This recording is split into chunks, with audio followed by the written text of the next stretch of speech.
सायंकाळच्या मननचिंतनामध्ये पुन्हा एक वार आपणा सगळ्यांचं स्वागत आहे. विजय संगीतातून गीत नंबर 24 आपण गाणार आहोत आणि उपासना संगीत 334 प्रभू आम्ही दीन प्राणी तुझ पुढे नमितो. विजय संगीत गीत नंबर 24. प्रभु आम्ही दीन प्राणी तुझ पुढे नमतो. तू पवित्र थोर ज्ञानी तुझ आता वंदितो.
आजच्या मननाला आरंभ करण्यापूर्वी आपण आरंभीची प्रार्थना करणार आहोत. सन्मान्य रेव्हरंड सॅमसन जयकर पाळक साहेब आहेत, ते येणाऱ्या वचनासाठी व आजच्या सायंकाळच्या सभेसाठी प्रार्थना करतील. आजचं जे मनन चिंतन आहे ते आदरणीय रेव्हरंड J.H. पठारे पाळक साहेब यांच्याकडून आहे. प्रार्थना करू. आमच्या तोरण कृपाळू परमेश्वर देव बापा, पुन्हा एक वार या सायंकाळच्या समयाबद्दल आम्ही तुला धन्यवाद देतो. तुझी स्तुती करतो की तुझ्या दयेने कृपेने ही बहुमूल्य वेळ तुझ्या पवित्र वचनांच्याद्वारे तुझ्या दासाच्याद्वारे आत्मिक चिंतन आणि मनन करण्यासाठी तू आम्हाला लाभू दिलीस. याबद्दल आभार मानतो. आम्ही तुला धन्यवाद देतो.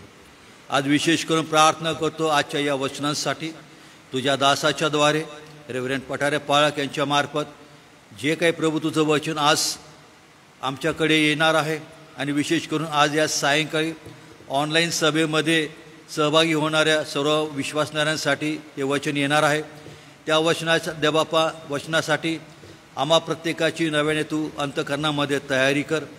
तुझं वचन काय सांगत आहे, कोणता आशीर्वाद आहे, कोणता आम्हाला दोष दाखवत आहे, हे सर्व प्रकारे समजून घेण्यासाठी प्रभू देवबापा पवित्र आत्म्याच्या द्वारे तो आम्हा सर्व ऐकणाऱ्यांना देवबापा एक नवीन देवबापा आत्मिक मार्गदर्शन कर.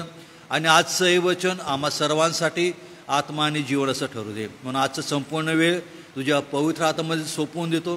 तुझ्या दासाला तुझ्या हातामध्ये आम्ही सोपवून देतो. तुझं वचन सांगत असताना देवबापा त्यांच्या ओठा जिभेला स्पर्श कर. पवित्र आत्म्याचं एक नवीन मार्गदर्शन त्यांना कर. आणि देवबापा आजच्या या वचनांच्याद्वारे या सहभागिताच्याद्वारे तुझं गौरव दे अशी प्रार्थना आणि विनंती करतो. मान महिमा सन्मान आम्ही तुला अर्पण करतो. येशूच्या नावाने प्रार्थना केली म्हणून तो ऐक. आमेन.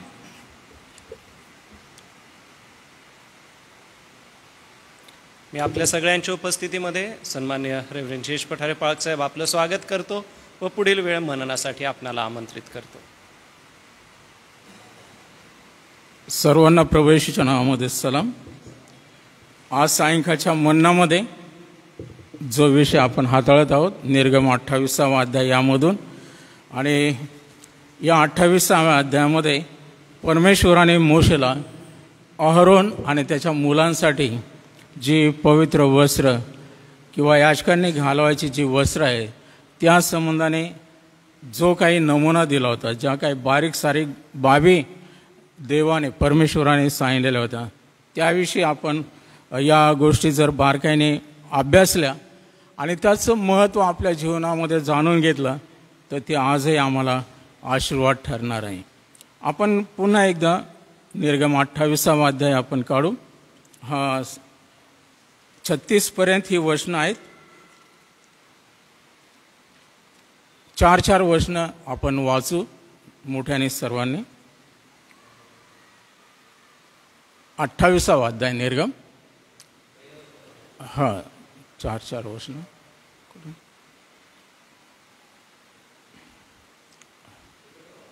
चालेल. इकडून सर आवाज.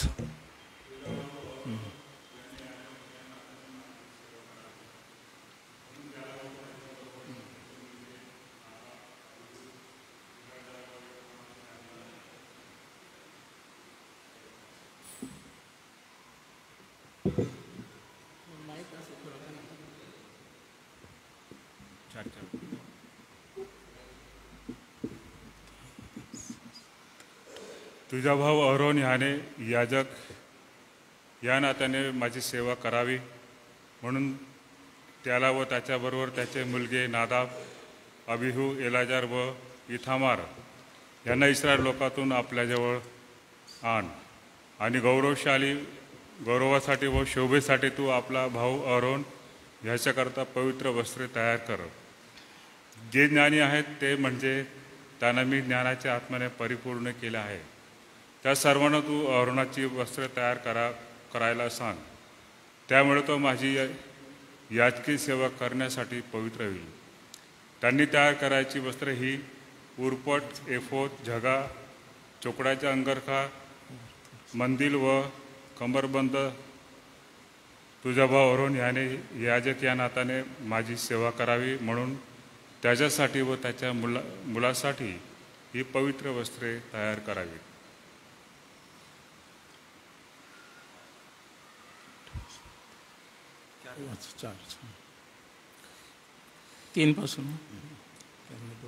त्यांनी सोन्याची जर आणि निळ्या, जांभळ्या व किरमिजी रंगाचे सूत व तलम सणाचे कापड घ्यावे. सोन्याच्या जरीचे आणि निळ्या, जांभळ्या व किरमिजी रंगाच्या सूताचे व कातलेल्या तलम सणाच्या कापडाचे एफोद कुशल कारागिराकडून तयार करावा. त्याच्या 2 खांदपट्ट्यांना जोडलेल्या असाव्यात व त्यांची 2 टोके जोडावीत.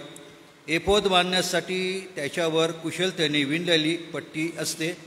तिची बनावट त्याच्यासारखीच असून ती अखंड असावी. सोन्याच्या जरीची, निळ्या, जांभळ्या व किरमिजी रंगाच्या सुताची आणि कातलेल्या तलम सणाच्या कापडाची ती असावी.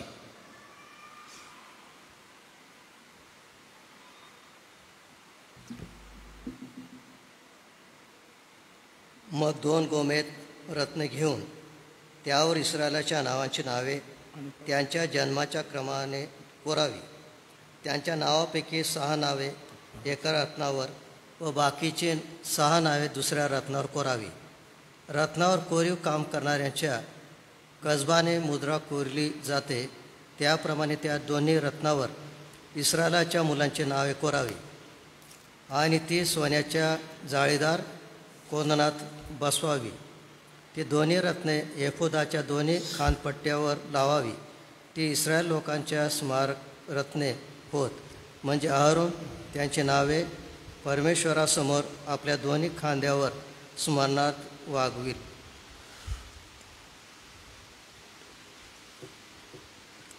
त्याप्रमाणे सोन्याची जाळीदार कोंदणे करावी. पीळ घातलेल्या दोरीसारख्या 2 साखळ्या शुद्ध सोन्याच्या कराव्या आणि त्या पीळ घातलेल्या साखळ्या त्या कोंदणात बसवाव्या. न्यायाचा उरुपटही कुशल कारागिराकडून तयार करावा. तो एफदाप्रमाणे करावा. तो सोन्याच्या जरीचा व निळ्या जांभळ्या व किरमिजी रंगाच्या सुताच्या व कातलेल्या तलम सणाच्या कापड्याचा करावा. तो चौरस दुहेरी असावा आणि त्याची लांबी व रुंदी 1 वीत असावी.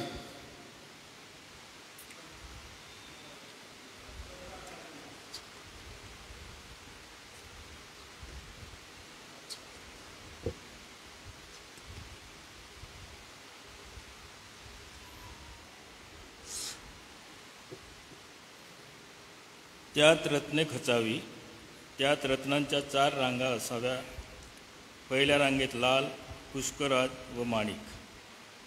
दुसऱ्या रांगेत पाचू, इंद्रनीलमणी व हिरा.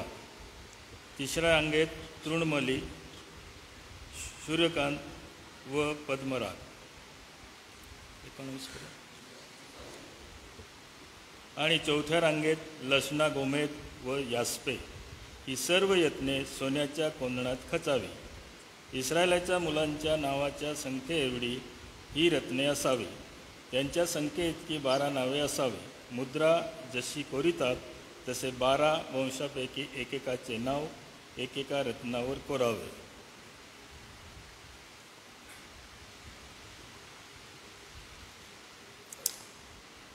दोरीसारखा पीळ घातलेल्या शुद्ध सोन्याच्या साखळ्या उरपटावर लावाव्यात.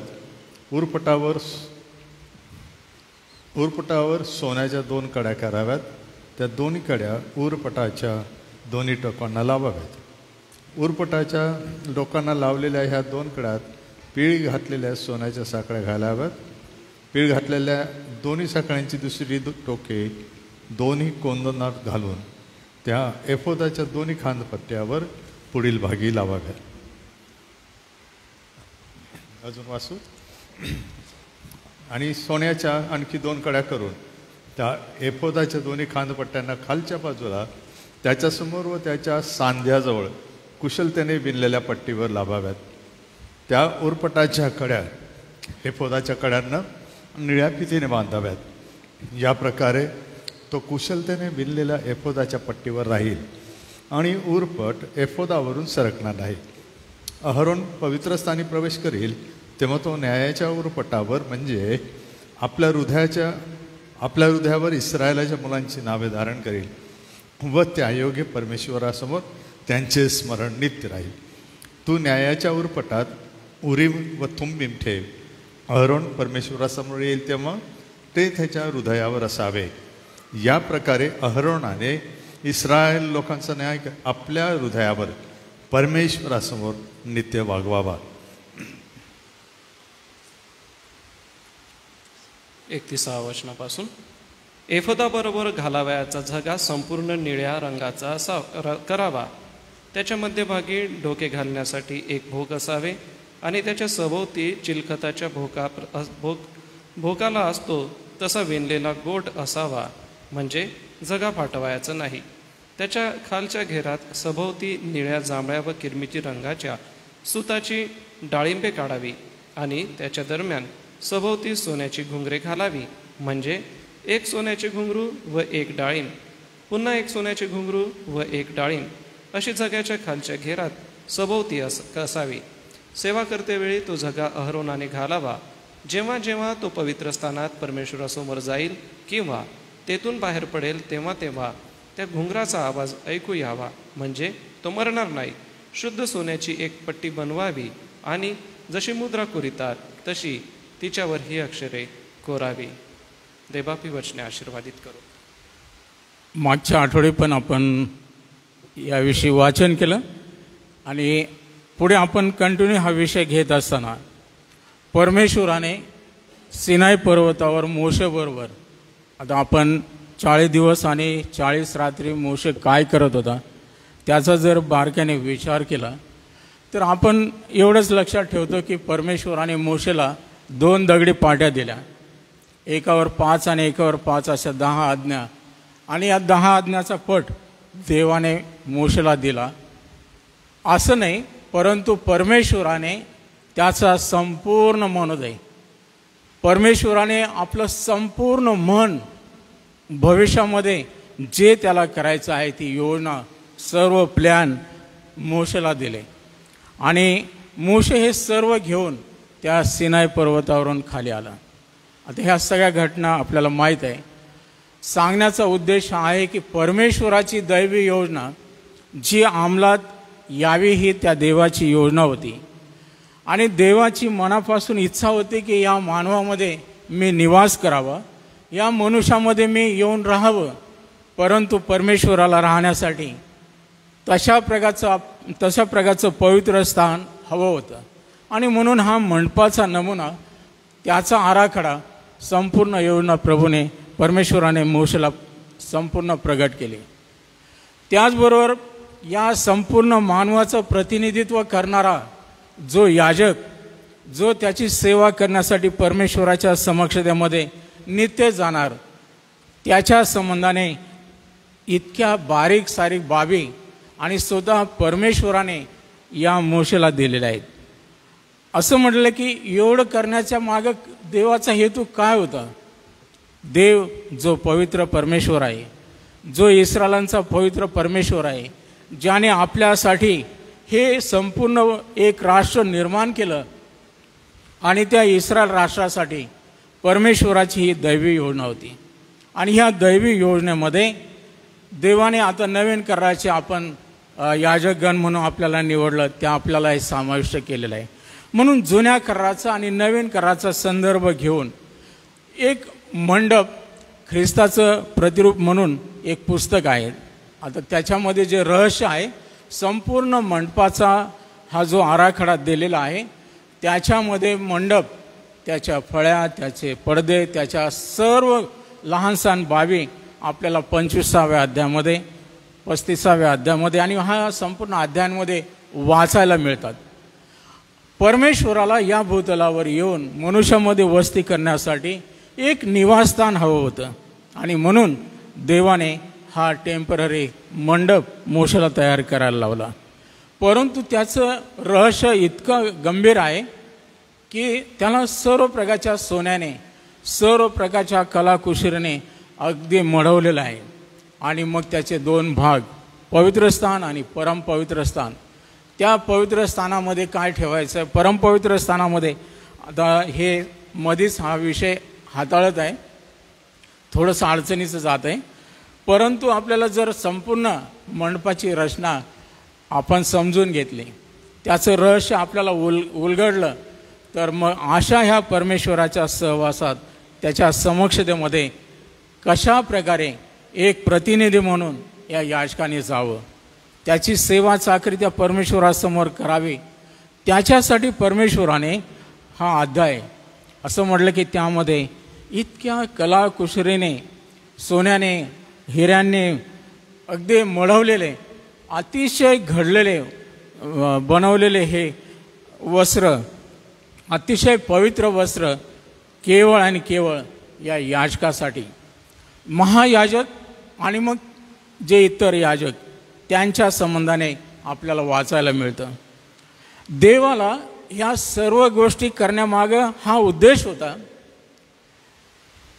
की जो याजक त्याची सेवा करणार आहे, मानवाचं प्रतिनिधी म्हणून तो करणार आहे, त्याची शोभा वाढावी, त्याचं गौरव व्हावं, त्याचा मान सन्मान व्हावा, या हेतूने देवाने हे केलेलं आहे.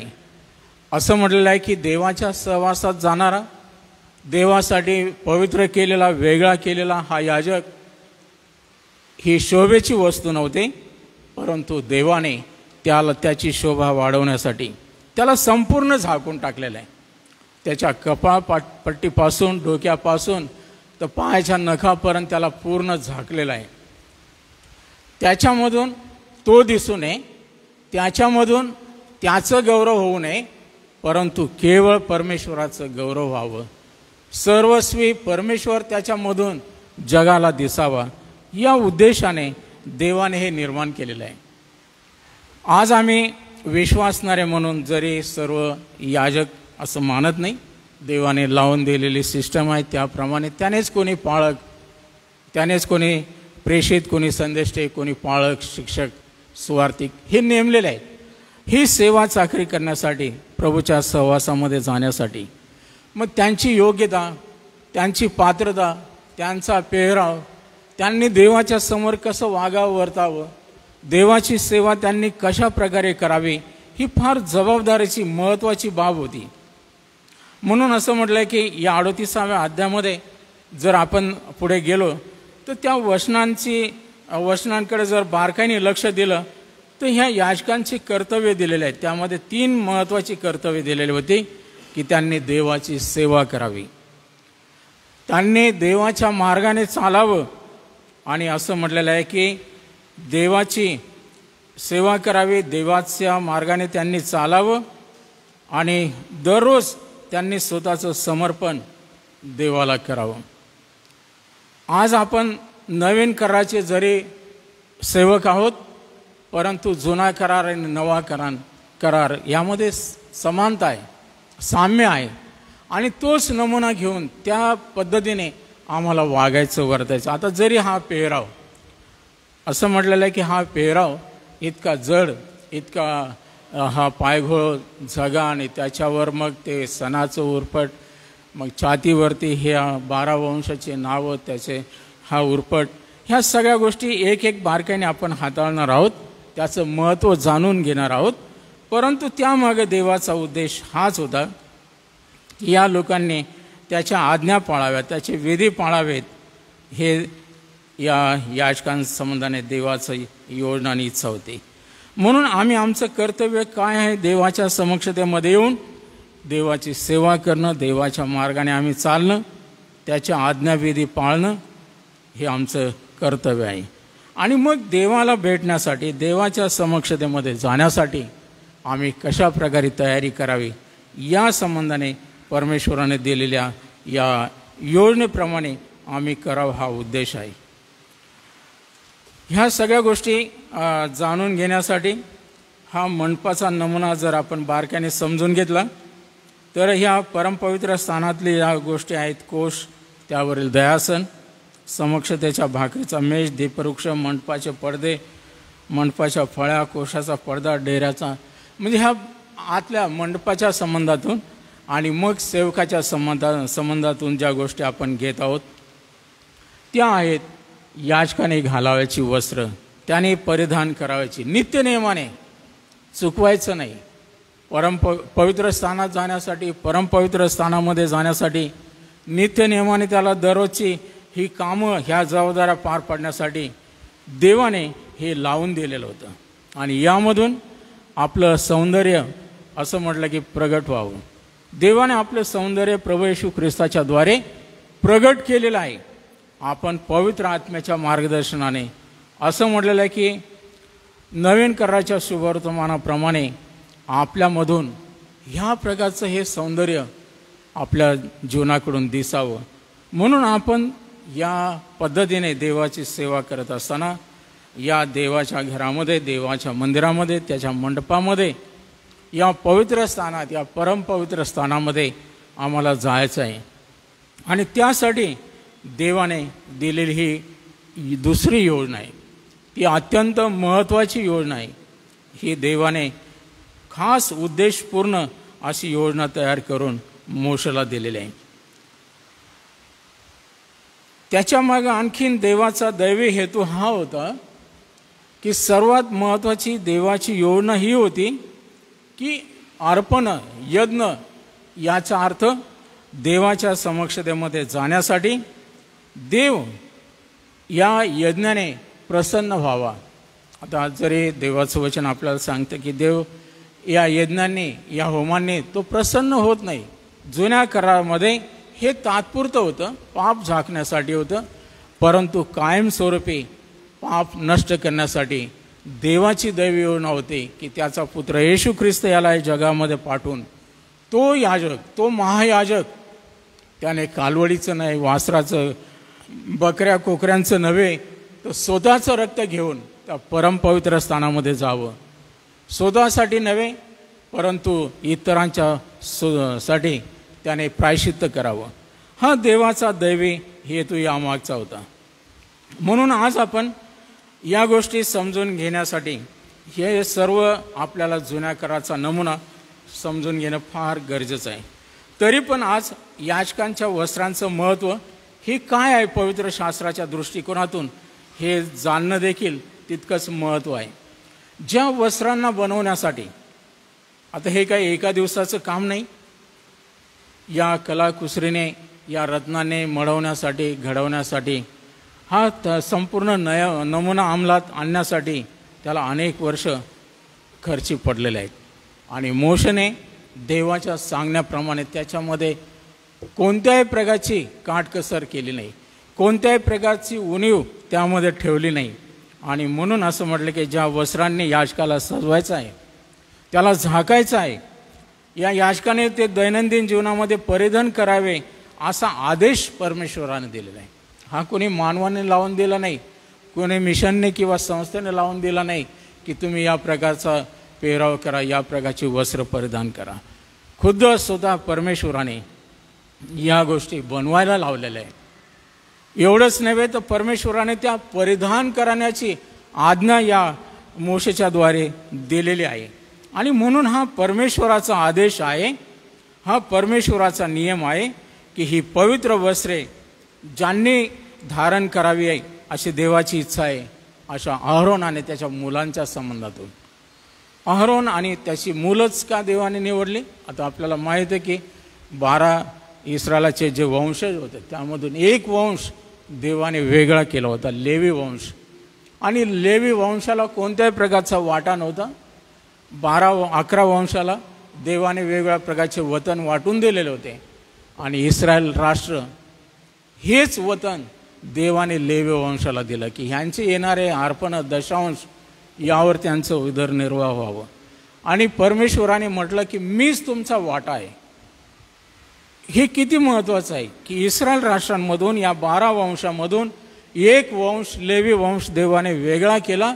आणि परमेश्वर म्हणतो मी तुमचा वाटा आहे. त्यांच्या वाट्याला आलेला परमेश्वर हा काही साधा परमेश्वर नाही. ह्या 11 वंशाचे येणारे दशांश, अर्पण, हे यज्ञ हे इतक्या राशी होत की याजकांची चंगळ होती. आणि म्हणून असं म्हटलं की याजकांना काही कमी पडलं नाही, त्यांना भरपूर देवाने दिलं. आणि ज्यांचा वाटा परमेश्वर आहे असं म्हटलं की त्यांना कोणत्याही गोष्टीची कमतरता भासत नाही. आज हा परमेश्वर आमचा देव आहे, ज्या देवाने आम्हाला विशिष्ट हेतूने ह्या सेवा कार्यासाठी वेगळं केलेलं आहे, आम्हाला त्या कार्यासाठी पवित्र केलेलं आहे. आम्ही फार महान आहोत, आपण फार धन्य आहोत, आपण फार निष्पाप आहोत म्हणून नव्हे. देवाने खास करून लेवी वंशाची निवड केली. आणि या लेवी वंशामधून मोशे देवाच्या समोर पुढारी बनला. परंतु महायाजकाचे कामासाठी देवाने अहरोनाची निवड केली. मागे 1 वर्षापूर्वी पाळकसाहेबांनी, ग्लाडविन पाळकांनी अहरोना संबंधाने ते संपूर्ण ते पेहरावाचं माझ्याकडे ते आहे व्हॉट्सअपला पूर्ण, त्याचं मी झेरॉक्स पण केलेलं आहे. आता त्याच्यात बऱ्याच बारीक सारीक त्याच्या संपूर्ण बाबी लिहिलेल्या आहेत, त्याचं पण मी थोडंसं वाचन केलं. परंतु या गोष्टी घेत असताना देवाचा उद्देश लेवी वंशामधून अहरोनाचा. आता अहरोनाला ज्यावेळेस देव निवडत होता त्याच्या संबंधाने हे योजना करत होता सिनाई पर्वतावर, आणि तोच अहरोन खाली काय करत होता, जी देवाने दुसरी आज्ञा दिली होती ती मोडत होता. माहीत आहे ना, इस्रायल राष्ट्र फोर्स करत होता. आता मोशे गेला, 40 दिवस झाले, 40 रात्री त्याचं काय झालं, आमच्यासाठी तू देव बनव, आमच्या समोर चालणारे. आणि त्याने सगळ्यांचं सोनं गोळा केलं, अग्नीत टाकलं, भट्टीत टाकलं, त्याचं वासरू बनवलं, आणि लोक खुशाल त्याच्यासमोर बागडू लागले.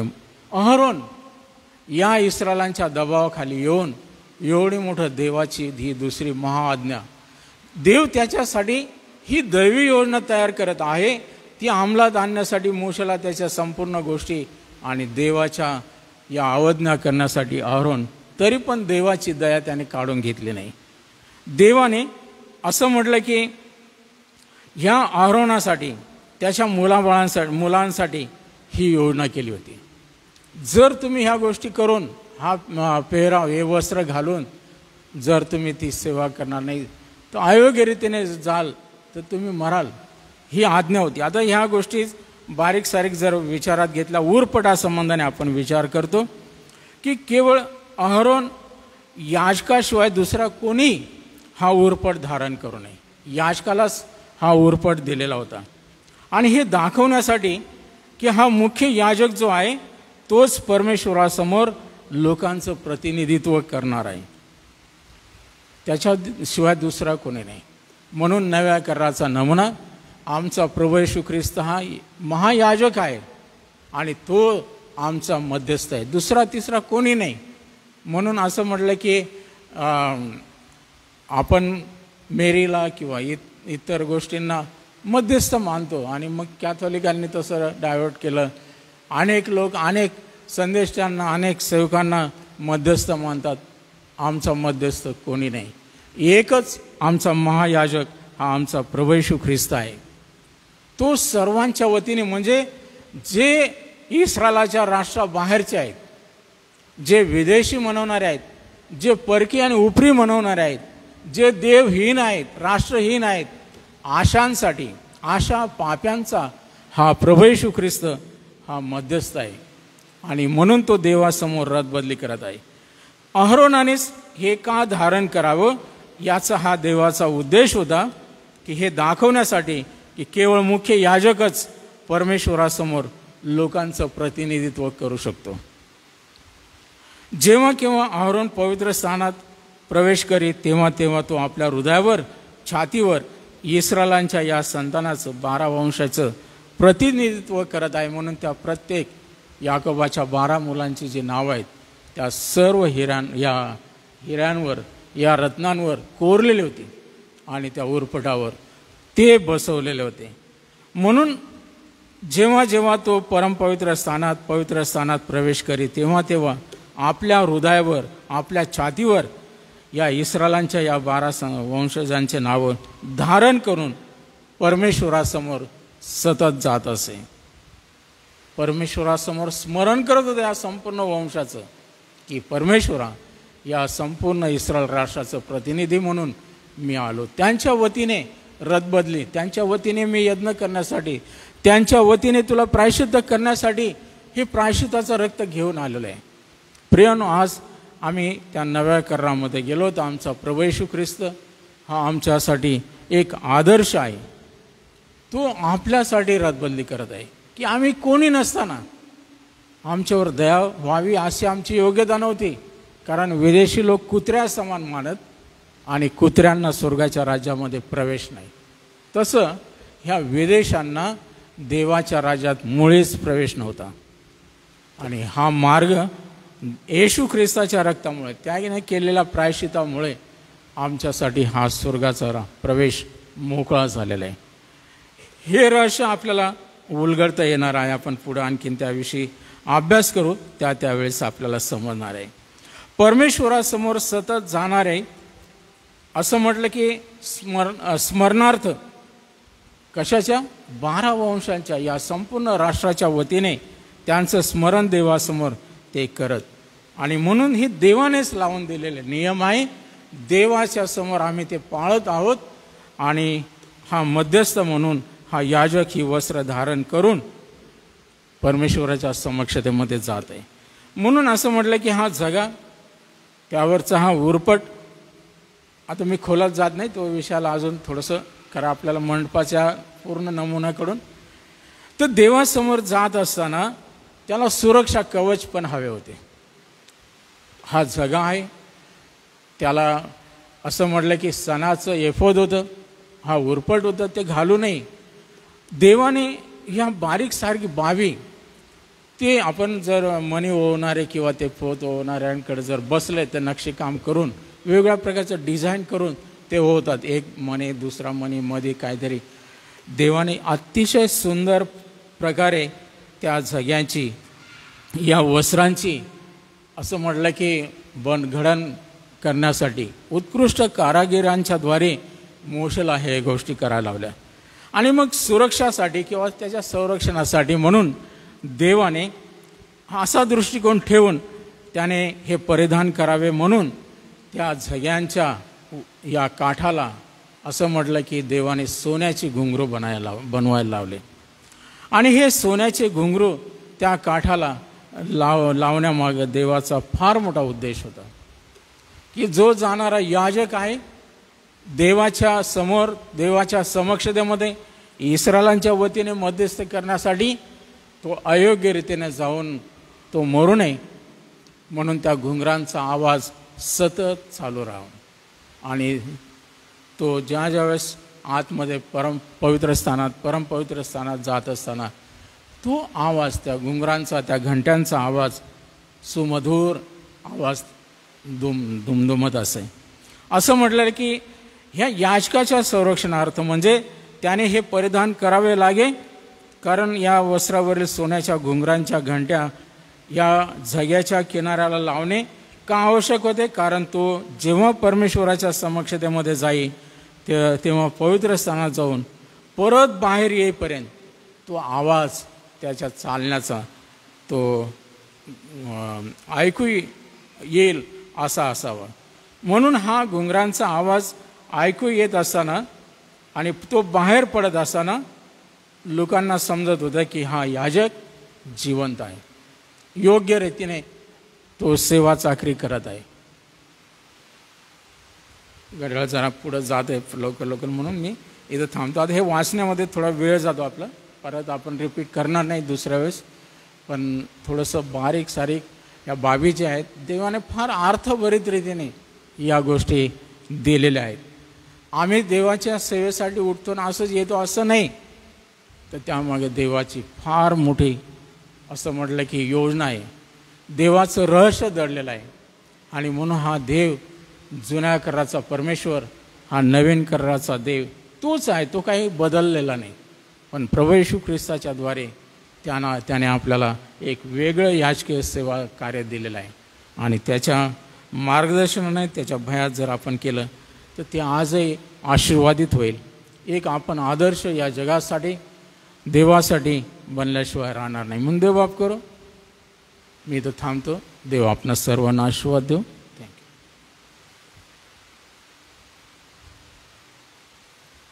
प्रियजन हो, ह्या गोष्टी आम्हा सगळ्यांसाठी महत्त्वाच्या आहे. कारण परमेश्वरासाठी पवित्र आणि परमेश्वर ज्या पावित्र्याने युक्त आहे त्या पावित्र्याला परमेश्वराने प्रगट केलं आपल्या याचकांच्या संदर्भात. आणि याचकांच्या अंगी असलेली शिस्त एवढंच नव्हे तर त्यांच्या पेहरावापासून त्यांच्या खानपान पद्धतीपर्यंत सगळ्या गोष्टी परमेश्वर अतिशय चोख अतिशय व्यवस्थित असं इच्छित होता. आणि त्यासाठी त्याने नमुना दिला व त्यासाठी सर्व याजकांना व्यवस्थित रीतीने या सगळ्या नियमांचं पालन करून प्रभूच्या मंदिरी सेवा करण्याची प्रभूने कृपासुद्धा दिली. आमचा प्रभू पवित्र आहे, त्याच्या पावित्र्यामध्ये येऊया आणि त्याच्या पावित्र्यामध्ये येऊन आपलं जीवन जगूया. परमेश्वर पित्याचा आभार मानतो.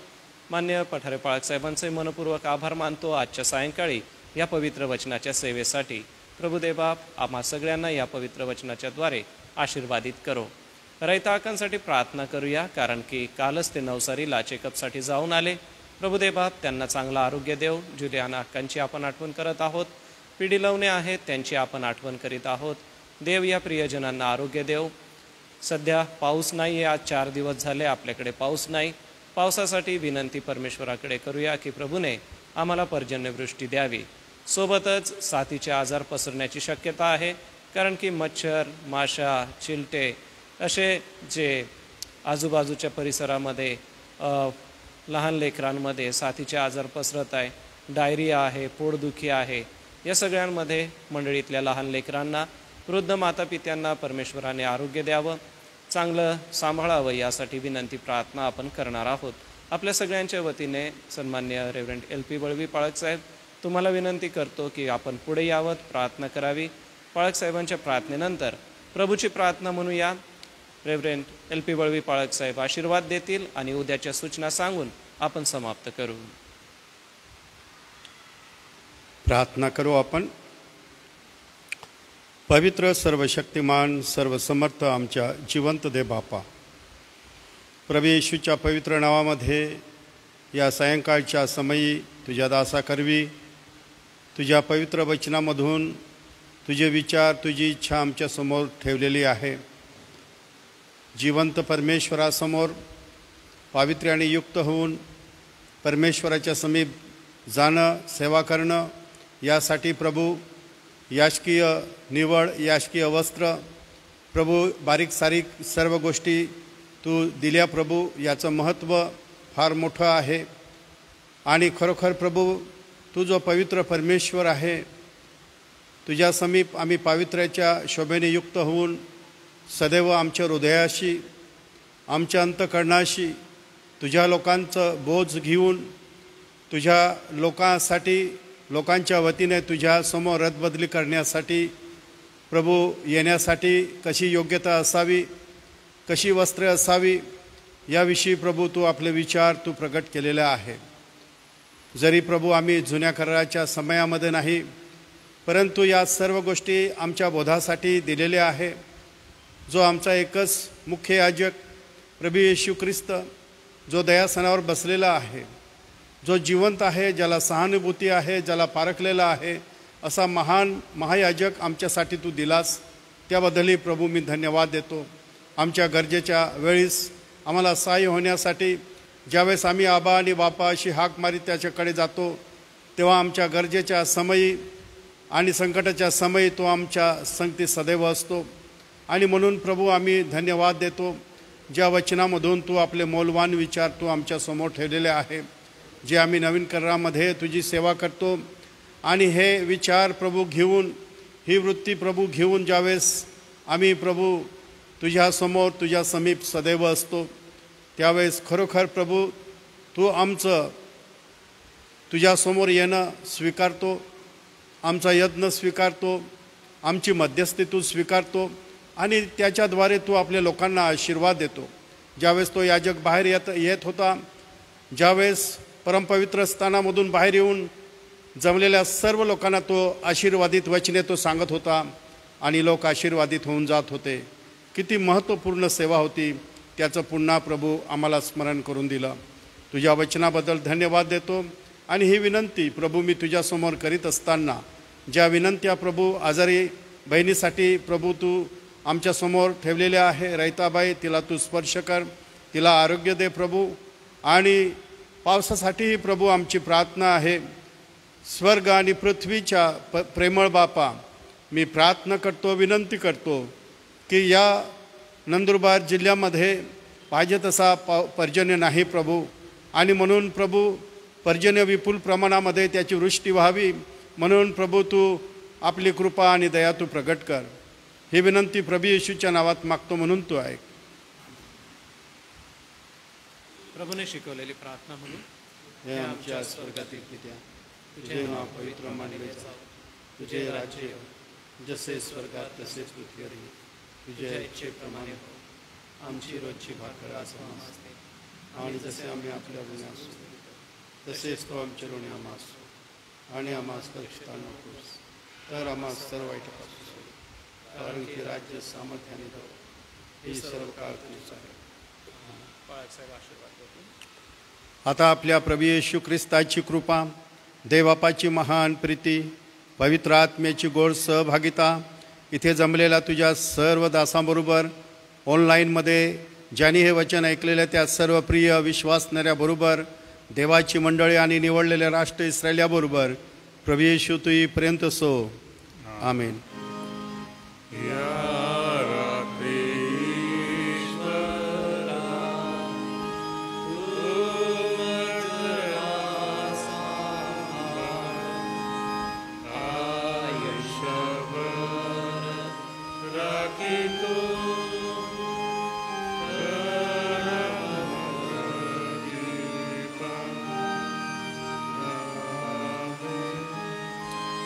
उद्यासाठी सूचना आहे. उद्या सायंकाळी 6 ते 6:30 मननचिंतन होणार आहे. उद्या सायंकाळचं मननचिंतन सन्माननीय रेव्हरंड सॅमसन जयकर पाळकसाहेब हे घेतील. सर्वांना सलाम.